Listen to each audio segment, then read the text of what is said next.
Eva Giraud, on a beaucoup de plaisir à vous accueillir, d'autant plus que ce n'est pas le premier ouvrage que vous publiez, c'est le 5e déjà, j'allais dire malgré, c'est pour le mot qui convient, votre jeune âge, votre très jeune âge, Nos folies ordinaires chez Lilise Éditions.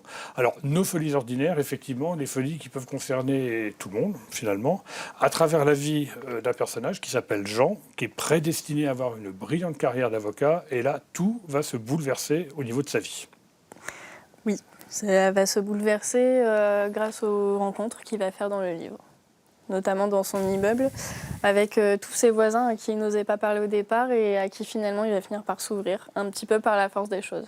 Alors, il y a un contraste, alors c'est plus ou moins crédible, ça c'est autre chose, mais c'est l'artiste qui s'exprime à travers cet ouvrage, parce qu'il n'habite pas, a priori, un immeuble où on penserait voir habiter un avocat de haut niveau. Mais en même temps, je ne dis pas qu'il est près de ses sous, mais enfin, il est un petit peu économe, surtout qu'il débute quand même dans le métier. Il débute quand même au bout de 5 ans, il s'aperçoit que c'est peut-être pas tout à fait ce qui correspond à ce qu'il pourrait faire, grâce justement à ces gens. Alors c'est un entourage assez disparate. Il y a un jeune original, il y a des personnes âgées, il y a beaucoup de femmes, des femmes parfois qui ont souffert et qui, à travers leur expérience de la vie, vont lui transmettre peut-être un autre regard de cette vie. Oui, je pense que c'est des femmes qui ont vécu des choses comme beaucoup d'autres femmes peuvent en vivre et qui finalement ont une certaine manière de réagir en se disant c'est comme ça, c'est ce que je suis et je vais l'assumer. Et en assumant elles-mêmes, elles vont finir par amener Jean à assumer ce qu'il est vraiment. Alors, il y en a une en particulier surnommée Olive, qui fume la pipe, qui est serveuse et puis qui est aussi stripteaseuse éventuellement, qui aimerait bien en sortir et en fait qui assume, j'allais dire, ce côté un petit peu décalé. Parfois d'ailleurs elle dit finalement je suis une prostituée, ce qui n'est pas vrai, mais en même temps on sent qu'elle force un petit peu le trait, parfois par provocation, mais aussi parce qu'elle assume justement ce côté différent. Elle assume parce qu'il faut bien l'assumer. Et c'est vrai que pour Olive, il faut un travail, il faut gagner de l'argent parce que sinon on n'a pas de quoi manger, on n'a pas de quoi se Pardonnez-moi, loger. elle dit qu'il faut gagner suffisamment pour avoir un logement, un toit. On sent que c'est ça. très important pour elle. C'est ça, il faut avoir un toit, oui bien sûr, il faut pas dormir dans la rue, il faut pas, surtout en tant que femme, pour elle, avec le métier qu'elle fait d'autant plus, dormir dans la rue, ce serait vraiment le comble, voilà. Donc elle fait tout ce qu'il faut pour avoir assez d'argent pour payer son loyer, mais ce qu'elle aime, c'est la danse, elle est danseuse, et comme elle n'a pas trouvé vraiment de poste en tant que danseuse ailleurs, elle assume son métier. Alors, il y a d'autres personnages assez étonnants, le vieux Bébert, il y en a d'autres, des jeunes, Madame Huguette, la patronne du café, et puis vous expliquez par exemple, quand vous parlez de folie ordinaire, par exemple, il y a l'un d'entre eux, on s'aperçoit qu'il a une chaussure qui n'est pas de la même couleur que l'autre. Et finalement, c'est pas grave. C'est pas grave parce que pour lui, c'est pas si important que ça. Ce qui est important, c'est ce qu'il y a derrière le personnage. Déjà, d'avoir de chaussures, c'est bien, parce que s'il en avait mis qu'une, on l'aurait regardé de travers de toute façon. Donc, à un moment, il y en a un qui se balade pieds nus quand même. Oui, parce qu'il fait assez chaud. Oui. Parce que pour ce personnage-là, les chaussures, c'est être enfermé et triqué dans quelque chose et qu'il n'a pas du tout envie de l'être, tout simplement. Et du coup, ce même personnage se dit que s'il a envie de mettre 2 couleurs de chaussures différentes, pourquoi on l'en empêcherait ?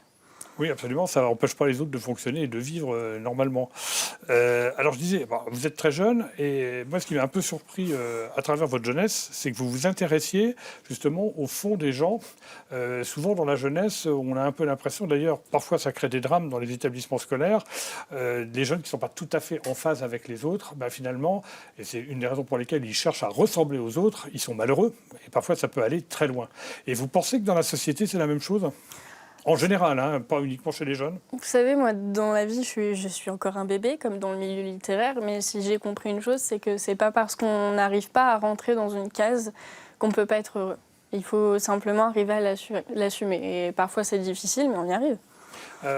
En préparant cette émission, vous me parliez des éditeurs belges qui avaient peut-être un regard un peu différent par rapport à leurs collègues français. Vous pensez que c'est une réalité un peu de notre pays, justement, d'avoir un regard un peu stéréotypé et de mettre les gens dans des cases ? Alors les éditeurs, je sais pas, les lecteurs en tout cas, oui. Si j'ai entendu une chose qui est revenue très très souvent en salon du livre ou en dédicace, c'est « Ah mais vous êtes trop jeune pour écrire ». Ça c'est en France, c'est ce ça, que vous entendez en France. Oui. Voilà. Mais quand vous êtes à Bruxelles ou Non, c'est pas un Je problème. suis une auteure comme les autres. D'accord. Parce que du côté des anglo-saxons, c'est un peu la même chose. Le côté parfois un peu déjanté, y compris en musique, dans d'autres domaines, en peinture, littérature, bien évidemment.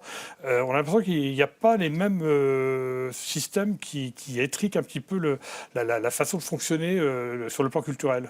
C'est l'impression que j'ai aussi. Après, j'ai pas vécu en Belgique, j'y suis pas restée assez de temps pour vous dire si c'est vraiment le cas. Mais j'ai l'impression, effectivement. Alors, s'il y avait un message, moi le message, je le perçois, et puis les lecteurs qui vont découvrir votre ouvrage vont le percevoir en le lisant, mais s'il y avait un message au-delà du livre et à travers, peut-être comme une rampe de lancement, parce que ce qui m'a un peu surpris aussi, à la fin de l'ouvrage, je me dis, mais il manque la fin. Enfin, je sais pas, j'ai l'impression qu'il est... ok, j'aimerais bien savoir ce qui va se passer après.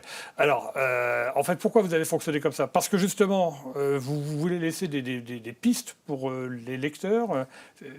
Quel a été votre état d'esprit et pourquoi vous avez fonctionné comme ça? Parce que je me suis dit, il faut que ce soit la fin et que ce soit Jean qui décide de ce qu'il a envie de faire après. Et Les gens, finalement, ça pourrait être vous, moi, et les gens qui vont lire le livre. Oui, peu importe. Très bêtement, je me suis dit, c'est un personnage à part entière. Vous savez, quand on écrit, des fois, on a l'impression un peu que c'est des copains, les personnages. En fait, pas du tout, on le sait bien, mais on a quand même cette impression. Et du coup, je me suis dit, j'ai envie de laisser à Jean la possibilité de faire ce qu'il a envie de faire tout seul. Jean, c'est quelqu'un que vous connaissez dans la vie? J'en ai rencontré pas mal, oui, j'en ai rencontré quelques-uns. Non, c'est pas un peu moi. J'étais pas enfermée dans une carrière brillante d'avocate, pas du tout. Mais au-delà de ça, quand même, quelqu'un qui justement est un peu pas déconnecté, hein, c'est pas ce que je veux dire, mais qui essaye de fonctionner en disant j'ai le droit d'être moi-même dans une société où finalement on met les gens dans des cases. Oui, j'ai le droit et je m'en excuse plus parce que je l'ai fait pendant un certain temps et ça n'a servi à rien, donc je le fais plus. Eh bien, écoutez, voilà une belle leçon de vie. Eva Giraud, merci encore. Vous êtes très jeune. Alors, bon, je suis galant, je ne vais pas vous demander votre âge, mais je sais que vous êtes très jeune. Et je rappelle le titre de votre ouvrage, Nos folies ordinaires, publié chez Lilys Éditions. Merci beaucoup. Merci.